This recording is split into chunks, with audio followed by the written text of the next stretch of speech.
Hi there, I'm Dougie Vipond. Welcome to Future Fit Farming, a video series brought to you by Ulster Bank. Today, we are talking about technology, its current impact in the UK agriculture, and whether the UK is future fit. And I have 4 expert guests with me to discuss this. First up, we have Leia Kennedy and Dominic Gammon, founders of the Aquaponics Garden, an aquaponics company technology based in Fife, whose vision is to empower local communities and businesses to be self-sufficient whilst preserving the environment through the adoption of the Aquaponics Garden system. Good to have you with us, guys. Thank you very much. Hi. Hi there. Now, we also have Dave Ross, the CEO of the Agri-EPI Centre, aiming to enable a world where engineering and precision aquaculture technologies, systems and ecosystems are optimised in order to maximise the agri-tech sector's contribution to sustainable food production and supply. Dave, hello there. Hi, Dougie. Hi, everyone. And finally, we also have Tim Byrne, the Managing Director of AbacusBio International, a consulting business home to some of the very best scientific minds around. The need to solve problems is at the heart of innovation and competitive advantage in agriculture, and AbacusBio helps businesses with both. Tim, good to have you with us. Thanks, Dougie. Hi, everybody. I'm going to start with you, Dominic and Leia. How did you get into the industry in the first place, and what kind of support did you get to get started? It's a mixture of both of our backgrounds, really. So I'm half Filipino, half Scottish. And growing up in the Philippines, I was exposed to extremes, whether that was social, political, environmental. And from a very young age, I witnessed pristine islands develop so quickly to feed the demand of international tourism that I knew that the direction that we were going in just wasn't right and that there had to be a change. So I thought, I'm going to go and study environmental science and try to get to the root of the problem. I often had a really heavy weight on my shoulders, often coming to Dom and saying, I don't know how we can help or what we could do. And so I called him for a cup of coffee one day and I just said, okay, so if there was one world problem that you could help solve, there are so many world problems, what would it be? And because of our love for food, we're always talking about food, always looking to try new types of food. And then we decided on the sustainability of food production. It's a really big problem. And I said, there's technology to solve the problems of the sustainability of production, right? But why is it that we're not using the technology more? Why is it not more available to people? And I don't know when it went from that to consuming us, and it's our whole lives now. It's sort of just we just went on this way, and we're here now. The support that we've had is incredible. Honestly, we are so lucky to have the support we do. Our families have been extremely supportive as well, and we actually received our first investment from Rockspring, who are Dominic's family investment company, who invest in disruptive startup technology. And that allowed us to build our pilot system, and it also allowed us to hire our employees and build our team. So our pilot system is based on SRUC Elmwood's campus. We've had incredible support from them as well, from their students volunteering at our facility to advice, as well as their agronomists introducing us to local farmers. Other than that, winning the Converge Challenge last year, the Impact Challenge, was a turning point for the business. We've received a lot of business support, as well as our team has grown in terms of our advisors. We were approached by different people. Winning the Alison Rose Award at the same time was a turning point for me personally. From that, I had invaluable conversations and really motivational conversations with women from RBS as well as NatWest, including Susan Fouquier, Paula Ritchie, Melinda O'Reilly, and even Alison Rose. And we discussed, being a female working in a male-dominated environment, and we shared stories in that space. And she reminded me to always just remember to be myself, and it was really great. So from these conversations, a lot has changed in the business, and we've pushed ourselves to where we are now. So the support has been amazing, and we're really grateful for where we are now. And Dominic, your start point with this, Leia came to you and spoke to you about this. Was you coming from the same mindset in terms of setting up your own company? It's a very interesting question. I think there were similar mindsets, but my background in investment meant that I was kind of looking for a way into a career in investment. But at the time, I felt untrusted of the markets and how pricing was made. So I kind of shifted my focus towards sort of sustainable technologies. And I really wanted to find a sustainable technology that I could make into a big company and be profitable, but sustainable at the same time. So when Leia came to me with this and we kind of started talking about it, I was doing a master's in entrepreneurship, innovation and management. And I just sold a prior business that I'd set up with 5 of my friends. So I was kind of looking for the next opportunity. And when we talked about this, it just seemed obvious. It was sort of 4 years ago, before the massive kind of growth in appetite in vertical farming.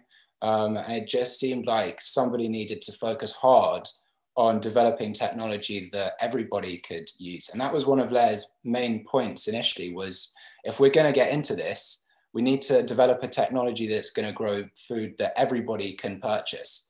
And in my head, obviously, I was like, I don't know how that's going to work. You know, most vertical farming companies make, have serious margins on the microgreens and the leafy greens and high value things for restaurants. And it's a daunting task, I think, to develop a technology that can produce something at a cost that everybody can afford. But that's the overall challenge. And, we've got a long way to go, but we're focused on getting there. So I hope that's answered the question. It certainly has. And Dave, let's talk a bit about you, because you used to be involved in academia, and now you're kind of on the other side and kind of be more business focused. How did that come about in the first place, and how did you get your kind of build your relationship with the Aquaponics Garden? So, Dougie, going back my career history, it's slightly longer than the 2 previous contributors, so I'll try and cut to the chase a little bit. My previous academic experience really was focused on both the high value crop, the crop, and latterly for the past sort of dozen years or so, focused on livestock. And it was really focused on technology improvements, things that the industry could use, but developing from an academic perspective to try and work and develop these new tools and technologies and deliver on wearing an academic hat, but working very closely with industry. And I found personally the excitement and the passion of getting something successfully deployed in industry was a bit of a drug for me. And so that led me to the career path that I found myself on now. Nothing's ever planned in life, but this one had an element of planning in it. So the opportunity came about in sort of 2015 or so for a UK government-sponsored initiative to create agricultural or agri-tech or agri-food centres of innovation. And eventually after a sort of down selection process, they focused on 4 areas. One was focused on livestock particularly. One was focused on crops and all the challenges around crop protection products, et cetera, and one was focused on what's called big data, which is the advent of the big data scenario, especially to the agri-food supply chain. And the one that's left is the one I liked, was focused on particularly the technology, the engineering, the precision technologies that could be deployed on farm. And so I grasped what then was a very large nettle, and started my journey in trying to create this business, or develop this business from a standing start in about mid-2016. And there was an element, there still is an element of government co-support in this, but the function that we now provide in my new world, wearing a more industrial hat, is effectively more a facilitator and an enabler for industry and academia to work more closely together. And what that means from a practical standpoint is to identify what the industrial problems are in the food sector, right through the food sector, from agri right through to retail. Try and then map that and get the appropriate expertise or capacity within the UK or even abroad to try and deliver on a solution for that. And that's the kind of role that we've established and maintained and delivered projects on ever since. So from that humble beginnings, we're now at, I think, about 175-ish industrial members, ranging from companies like Amazon, which is one of our members, down to the likes of equivalent companies like Aquaponics Garden, very, very small startups in the start of their journey to create some commercial success and find some niche or a growth element in the food sector.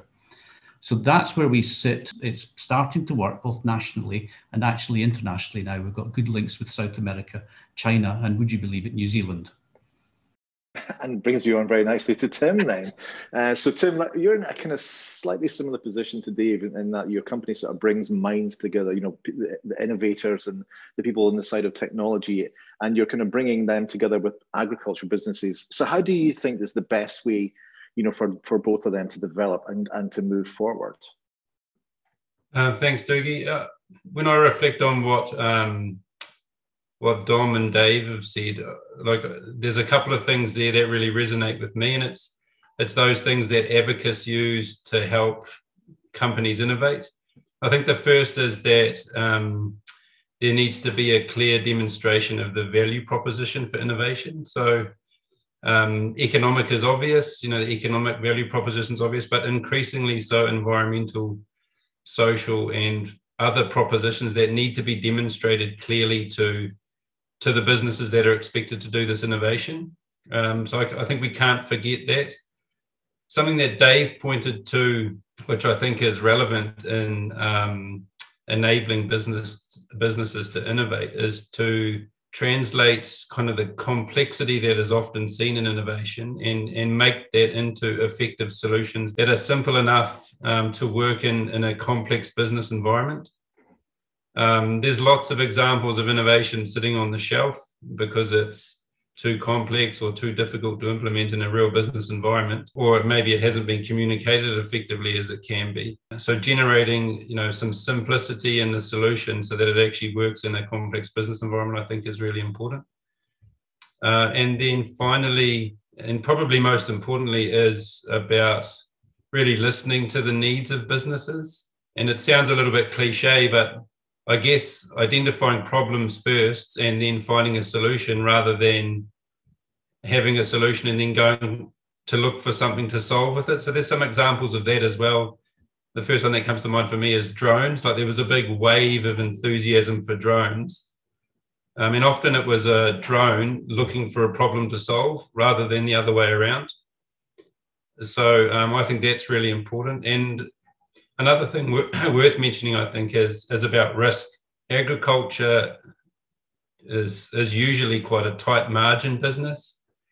And unlike a lot of other industries, there's only about 30 opportunities, right? There's 30 seasons, if you like, for a farmer or an agribusiness to get it right. So there's quite a big risk in giving away one of those seasons. You give away the year's worth of profit if you get it wrong. So I think businesses like AbacusBio and other advisory businesses, including Dave's, for example, can do a lot to support the management of risk through the innovation pipeline. Thank you very much indeed, Tim. Now, Leia, I want to speak to you again about, you know, technology then. So what kind of technologies in your market that the Aquaponics Garden now using and developing? Because as Dave and Tim both said, you know, there's a lot out there, isn't there? So what kind of technology are you using within your specific type of aquaculture? Thank you. Beg your pardon. Aquaponics, I beg your pardon, that was the wrong word. No, sorry. no. Well, it's an important component of it. The tech side is really is more what Dom is focused on. So I'm going to let him talk about it. But we use a mixture of IoT and sensors. But what Tim was talking about earlier, I think that we resonate with a lot of what you were saying in terms of, you know, not developing a solution that doesn't have a problem yet. You know, that was a key focus of ours at the beginning. Instead of just having a solution and then saying everybody buy the solution, we're trying to dig deeper into, you know, what do farmers need or what do businesses really need? How can this solution fit?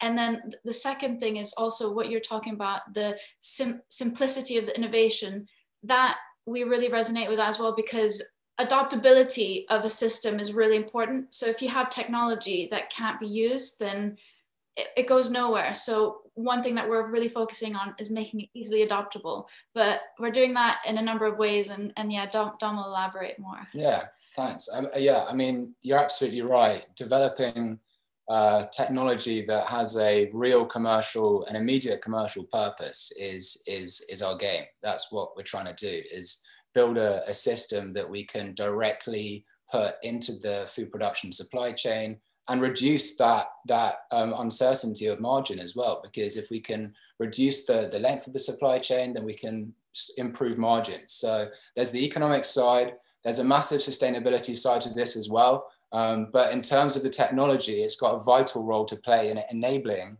the Aquaponics Garden to develop a crop production system that can be easily adopted, as Leia says, monitored both at the facility site, but also remotely, and scaled.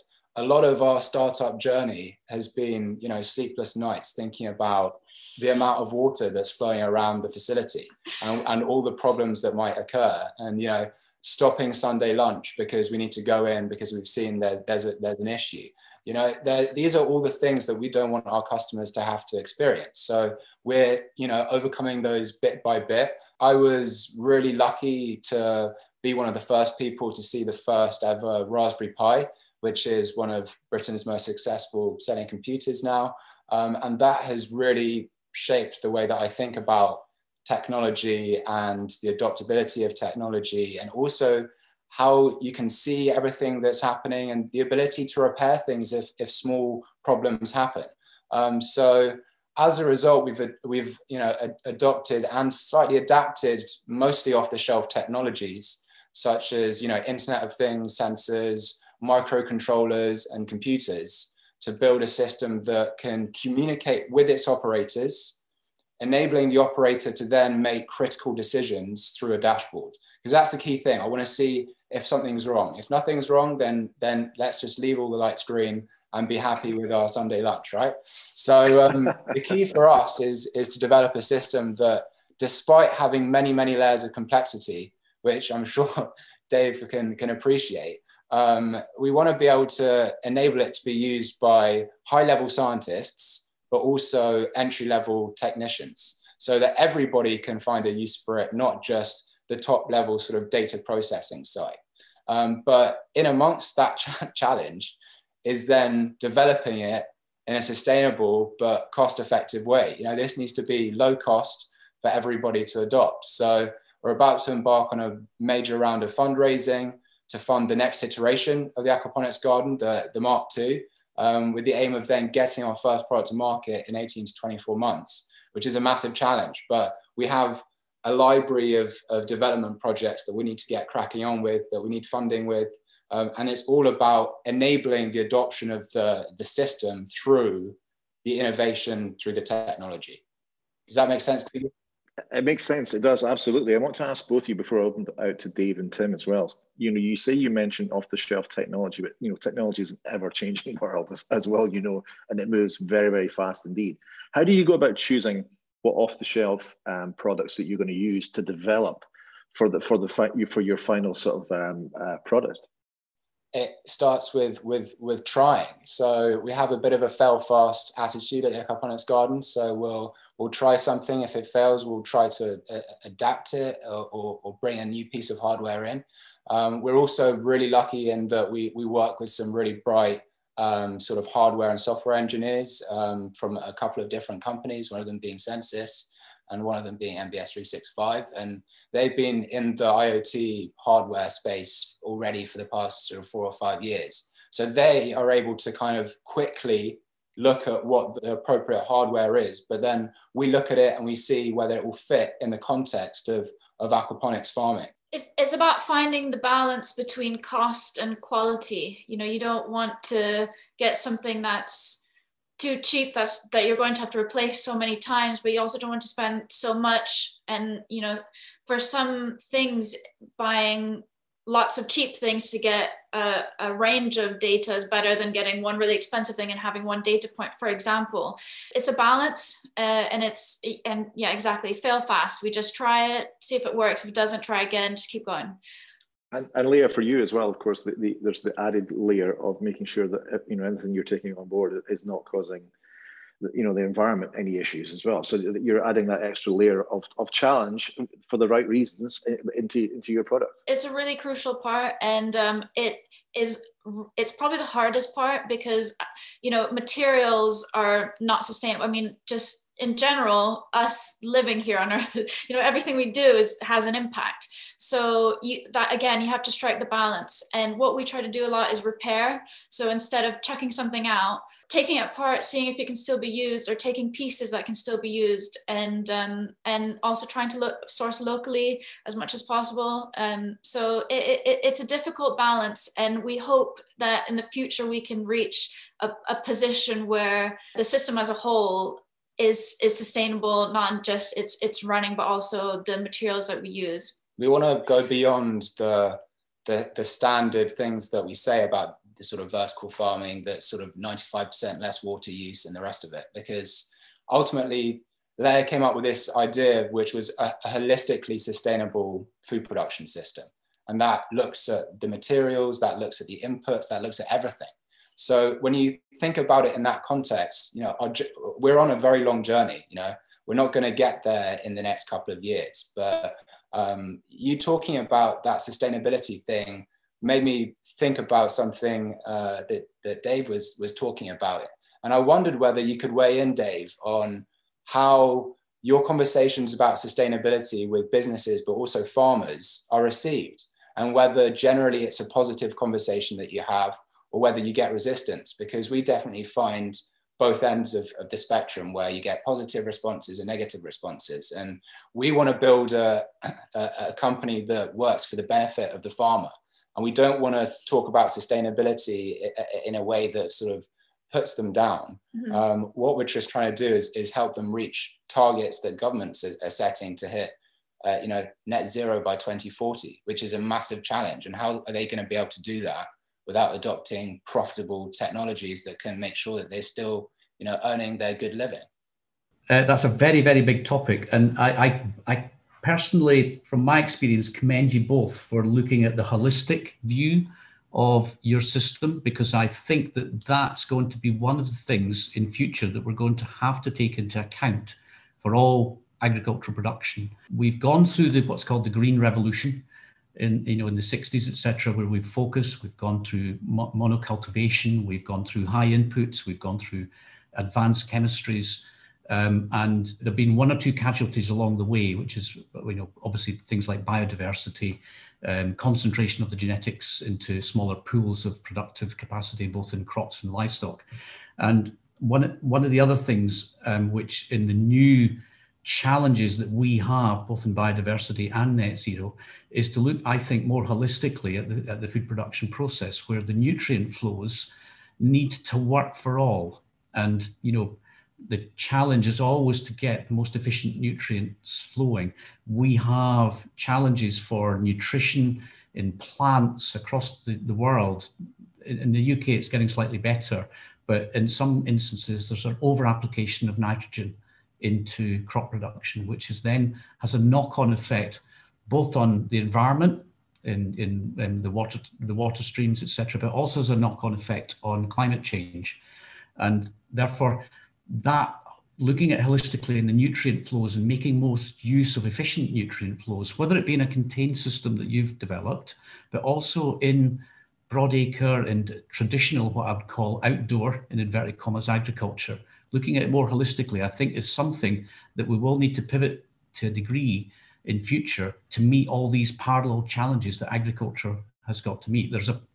People keep talking about a perfect storm coming of food production, net zero, etc. And that's coming upon us, and we're seeing it through policy initiatives, COP26 coming. There's a lot of pressure on the food supply chain. And let's face it, the agri-food or the ag bit of the food production system is globally about 24% of the greenhouse gas emissions pie chart. So it's higher than automotive and aerospace, etc. So it's a big chunk that we're responsible for. So the environmental push and the holistic approach, I think, is great. I'm not sure if that's answered your question correctly, Dominic, but it's my best take on it. I like it. Really good answers. Lots of nodding heads. So yeah, it sounds like we're of the same mind, which is encouraging. Good stuff. Now, Tim, I want to talk to you about, obviously keeping in mind this, the fact that, the impact on the environment long term is going to be something that's high in our mind for a long, long time, as it should be. But how can we kind of, get farmers and people who are, producing food, how can we encourage them to take on technologies? Because let's face it, the future is going to be ever changing. And do you find that when you're speaking to people who are actually producing food, that they're open-minded to technology, or are they kind of more like, we've been doing it this way for a long time, so we're actually doing fine, thanks very much?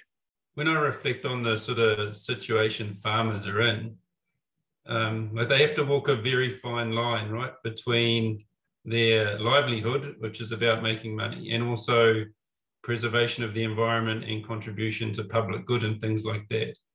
And I think for them, it's getting increasingly hard to walk that line.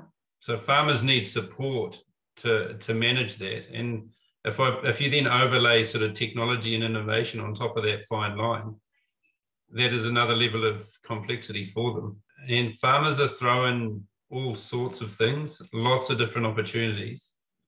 And it's actually quite difficult for them to navigate what they should adopt, what the risk profile of each is, and what it means in the long term, especially in the context of, a policy framework, which is also changing. So how can we help farmers navigate that? We have to work closely with them to understand their businesses, I think. And I reflect back again on the sort of the risk profile of farmers. Dave mentioned a restructuring of the whole food supply chain. So that's very disruptive, right? That is a massive change from what farming is now. So supporting farmers in making decisions about what technology to use is important. Simplifying things as much as possible. I say that not reflecting on what farmers can cope with. I just say that reflecting on how complex their business already is and what they're going to need to navigate, that tightrope between economic and environmental and social bottom line. And is there an open mind there, do you think, generally for the people that you've been speaking to? I guess if they're speaking to you, they are going to be open-minded to technology, but do you think that, across the industry, they are open-minded to change and positive change? I think certainly, like in any industry, there's a range of views. Like Dom referred to the spectrum of views about the need to change, and I think one thing that will help a lot is succession in the farming business. I'm sure everybody on this call has had a conversation about that before. Young minds with new ideas and new ways of doing things need to come into agriculture. And it's probably a little bit slow now. It's probably a little bit slow now to create behavior change, because ultimately this is about behavior change. Younger people with new ideas, I think, will help fast track that behavior change. Finally, I'm going to finish with this, because this is called Future Fit Farming. So is UK agriculture fit for the future? And if it isn't, what does it have to do? So I want to ask that question of all of you, and Tim might reflect on the New Zealand situation at the end as well. But Leia, I'm going to come to you first of all. Is aquaculture in the UK fit for the future? And if it isn't, what do you reckon it has to do? I would say in many ways, yes, but also in many ways, no. So in the UK, we have world-class agricultural practices. We're leading in a lot of different parts of the sector, but I think that there's a lot of work that needs to be done, and there are a lot of challenges that we have to overcome if we want to reach the 2040 net zero targets for England and Wales and 2045 for Scotland. But I think that the key is really collaboration and education. So coming together, using innovation and really being able to deploy it, and also educating people on new technologies to reduce the risk or the perceived risk of some of the technologies, and also the support. We talked about how farmers are treading that fine line, and we really want to make sure that we develop technology that works alongside farmers and it works with them and not against them, because they have a really hard job, feeding our population. And so providing more support for them really, I think, is key, and yeah, education, collaboration. But okay, Dominic, the same question to you, the big question to you too, please. It's a really good question. When I think about this, I think about our imports and exports situation in the UK and what, you know, the supply chain truly looks like. And it's not good. We don't produce as much food that we need to, you know, nationally. So in times of crisis, and you know, when we're thinking about the future, what are we thinking about? We're thinking about population growth, but we're also thinking about climate change, and we're thinking about, you know, uncertainties through pandemics as well. So when we think about this question, we've got to look at how we responded during, you know, Brexit, and we've responded during COVID. And for the people that, you know, are at the end of the supply chain, it's been really difficult. You know, the UK is an island that has remote communities. Obviously, we've got massive cities like London that are part of this worldwide international supply chain. But, you know, for our you know, people that are living on the outskirts and at the end of the supply chain in the countryside, it's difficult for them to access that nutritious, you know, food at a good price as well. So I'd say, you know, the UK agriculture is not quite fit for the future yet.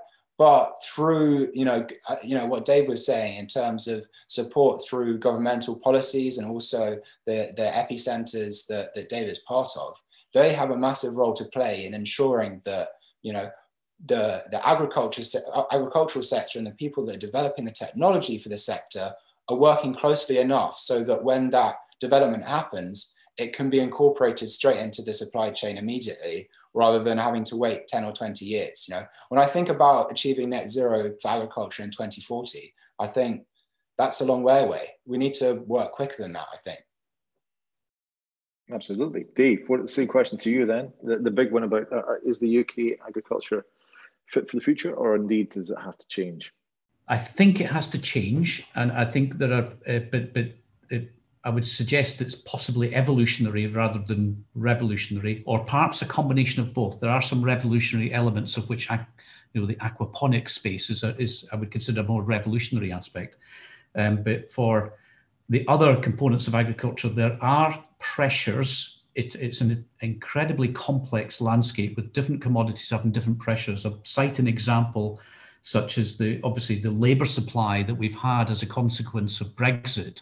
And that tightening of your labour supply has made it more difficult for certain commodities to be picked, harvested, monitored, etc., in our high value sector.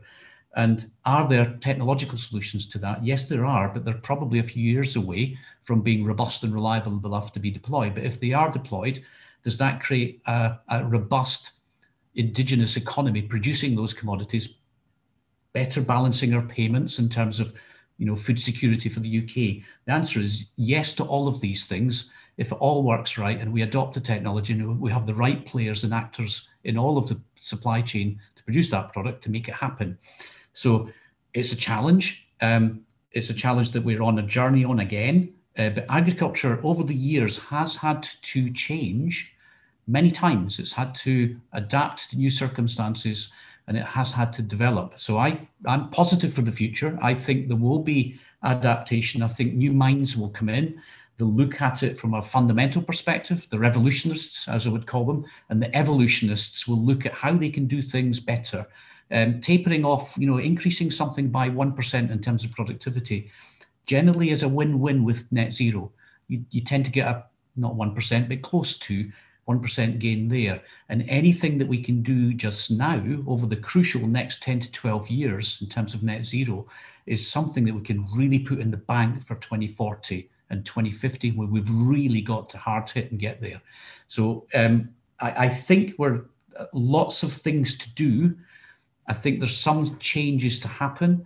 There's challenges across the dividing line of environmental management, land management for public goods, which will be a necessary component of this, including a necessary component for both biodiversity and net zero.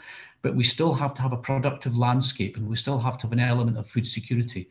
I look to countries or territories like, for example, Singapore, which had a policy up until the pandemic. The policy was very much import most, if not all, of its food. That pivoted 180 degrees a few weeks into the pandemic, and now they're gung-ho about food security to get up to 30% by, I think it's 2030.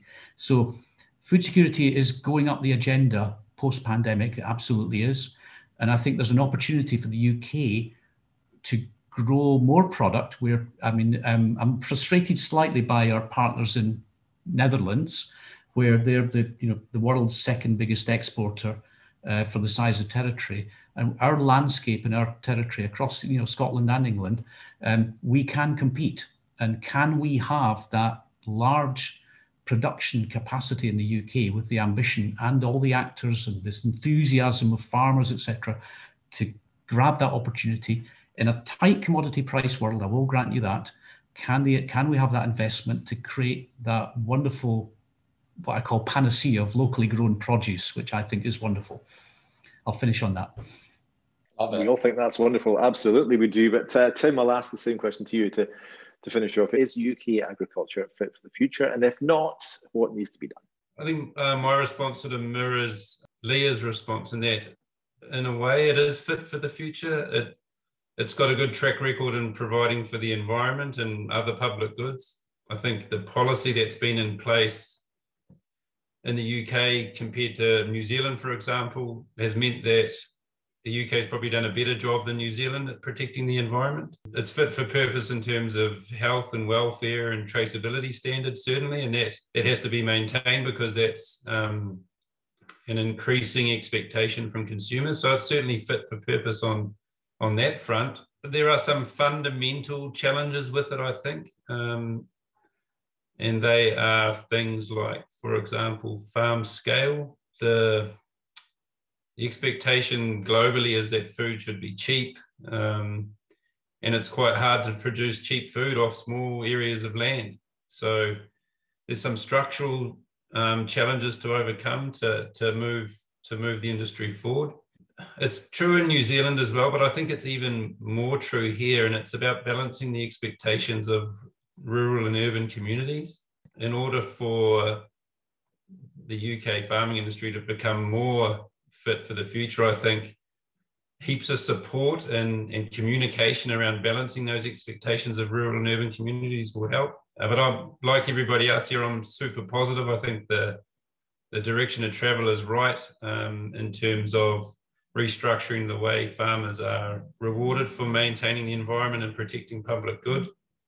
And yeah, there's heaps of technology out there, and I think supporting the industry and farmers and implementing the right technologies at the right time will take the UK forward. Tim, thank you very much indeed, and thanks also to all the guests on Future Fit Farming, brought to you by Ulster Bank. In the next episode, I'll be talking to 3 experts on the future of cooperative farming in the UK. For more information on agriculture, go to Ulster Bank Business Hub /agriculture.